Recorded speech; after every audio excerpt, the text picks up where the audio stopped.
je ressens toujours un honneur important, un honneur immense de parler de Cheikh Abakar Fofana, que j'ai connu à travers plusieurs étapes. D'abord, en tant que prédicateur public à la télévision, alors que nous étions élèves dans le Médarsa. Ensuite, je l'ai connu après avoir fait mes études supérieures au Maroc, quand je suis rentré en Côte d'Ivoire en 1983. Je le fréquentais, mais c'est véritablement en 1989 que j'ai décidé moi-même d'aller le voir, le rencontrer à Odjiné. Ça devait être le mois d'août ou septembre, lors du séminaire de l'AMC qui a eu lieu à Odjiné en 89. Je suis allé le trouver pour dire, Oustaz Abakar Fofana, je suis venu m'engager derrière toi et je suis venu te dire que je suis devenu, en tout cas si tu acceptes, un de tes soldats. C'est un serment que j'ai fait. Et il m'a accepté. Pendant plus de 30 ans, j'ai eu l'immense honneur d'être très proche sur le plan organisationnel, sur le plan du travail islamique de Oustaz Abakar Fofana. Je le dis souvent, qu'avant de le rencontrer, de m'engager avec lui, je savais lire le Coran. Mais il m'a fait découvrir Dieu, Cheikh Abakar Fofana. Allahu yarhamuhu wa rahmatan wasi'a. C'est-à-dire, il m'a amené à réaliser ce que je savais en théorie. Cheikh Abakar Fofana qui a connu dans sa vie des étapes importantes. La lutte, entre guillemets, c'est la lutte pacifique. Le travail islamique. Mais aussi, il a connu l'exil. Avant de revenir en Côte d'Ivoire en tant que chef de la communauté musulmane, en tant que Cheikh Haïma. L'exil, il a fait aux États-Unis pendant plusieurs années et il est revenu après avoir été choisi en son absence par les imams pour être le président du COSIM et être le chef de la communauté musulmane. Pendant cette décennie, au cours desquelles j'ai suivi Cheikh Abakar Fofana, je peux résumer son œuvre en 6 points. Je l'ai suivi, j'ai cru en lui, je l'ai assisté, j'ai été à ses côtés pour mettre en place une communauté musulmane en Côte d'Ivoire, moderne, forte et engagée, notamment dans le domaine de la modernisation de l'organisation même des instances de l'islam, à commencer par l'imama,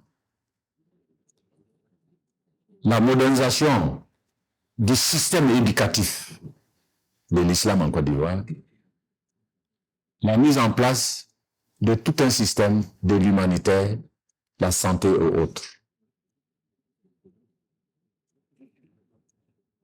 Mais il nous enseignait que pour faire tout ce travail de modernisation de l'islam, qu'il y avait des conflits à éviter. Et il en citait souvent 5 types de conflits à éviter. D'abord, conflit de génération entre marabouts, c'est-à-dire entre tous ceux qui ont fait l'école islamique, Médarsa, ceux qui sont restés ici en Côte d'Ivoire, ceux qui sont allés en Arabie, tous ceux qui sont arabophones tous ceux qui sont érudits, comment faire pour éviter un conflit de génération. Voilà un des points majeurs de l'œuvre de Cheikh Abakar Fofana. C'est pourquoi aujourd'hui, quand vous venez aux réunions de COSIM, vous trouvez 6 générations. Si je prends les générations par décade, ça veut dire par 10 ans. Vous trouverez au bureau du COSIM des gens, des imams qui ont 90 ans, qui sont dans les 90. Tu trouveras des gens qui sont dans les 80, dans les 70, dans les 60, dans les 50, dans les 40, et même ceux qui sont dans la trentaine, c'est-à-dire qui sont entre 30 et 40. Réussir à mettre ensemble tout ce monde, ça a été un point essentiel de l'œuvre de Cheikh Abakar Fofana et un des points de force de l'organisation de l'islam en Côte d'Ivoire. Autre conflit qu'il nous conseillait d'éviter,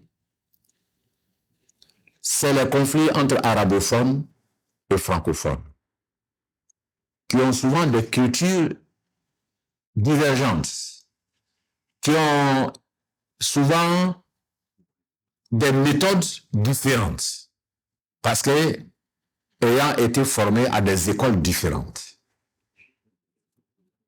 Il a beaucoup travaillé pour mettre en synergie les arabophones et les francophones, ce qui constitue un point de force majeur pour l'organisation de la communauté musulmane en Côte d'Ivoire.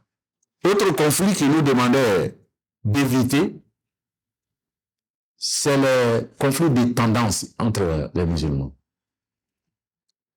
Ceux qui sont dans les tariqas, dans les confréries, les salafites, enfin, éviter le conflit des tendances et des différences à l'intérieur même de la communauté. C'est ainsi que le Cheikh Abakar Fofana, qui était un des plus grands cheikhs Qadiri, Tariqa Qadiriya, n'a jamais accepté de créer une zawiya. Même ceux qui prenaient le wird avec lui, il n'acceptait pas de les mettre ensemble pour faire des activités spirituelles concernant la tariqa dont il était un des maîtres. Mais il n'était pas le seul à le faire. Je voudrais citer aussi Cheikh Tidjanba, Allah yarhamhu, qui était un grand cheikh tidjanite, mais qui n'a pas fondé des zawiya. Et en abandonnant ce que je peux considérer comme des moyens pour être glorifiés personnellement, pour avoir des positions personnelles, ils ont travaillé pour fonder l'unité de la communauté dans sa diversité. Parce qu'il se disait, si j'ai créé, Cheikh Abakar Fofana disait, si j'ai créé une zawiya Qadiriya, les Qadiris parmi les musulmans seront plus proches de moi, ça sera une raison pour certains de s'éloigner de moi. C'était le raisonnement aussi de Cheikh Tidjanba. Et ça, je le dis aux générations de nos jeunes aujourd'hui.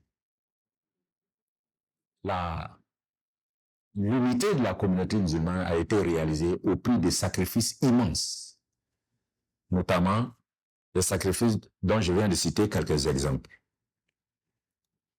Et nous disons aussi d'éviter d'entrer en conflit avec les autorités publiques, politiques, sécuritaires.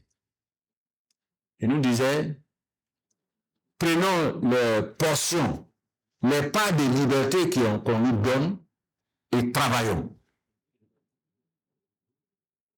Ce que nous a permis, en Côte d'Ivoire, et c'est un élément de force de travailler,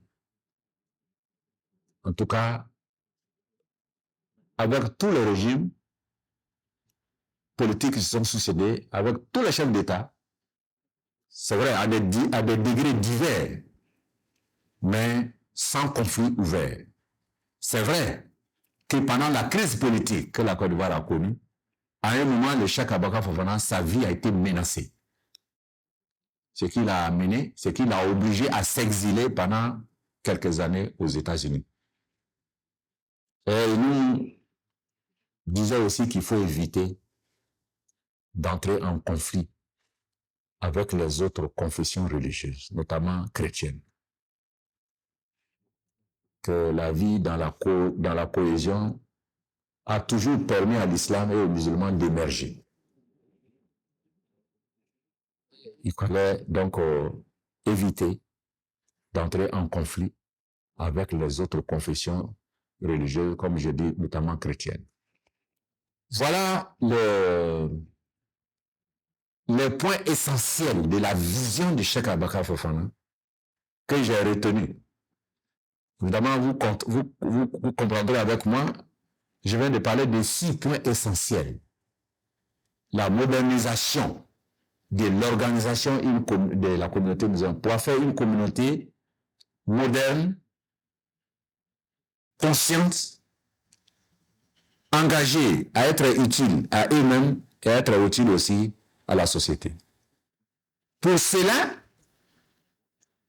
il fallait vivre en paix avec son environnement. Il fallait éviter des conflits. Et je viens de vous en citer quelques-uns. Je vais donc dire que chacun des points que je viens d'évoquer peut faire l'objet d'un livre, de conférences, de rencontres, de débats.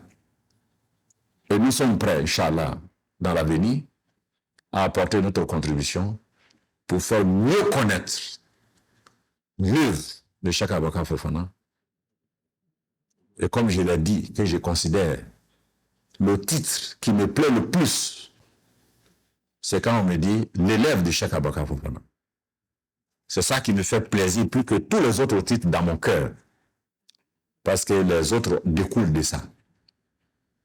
Je voudrais donc souhaiter à la fondation naissante qui va porter le nom de Cheikh Abakar Fofana tout le succès et dire que nous sommes pleinement engagés à apporter notre contribution à la promotion et à l'épanouissement et au développement de cette fondation. Que Dieu nous bénisse abondamment, que Dieu accueille le Cheikh Fofana dans son paradis. Wassalamu alaikum wa rahmatullahi wa barakatuh.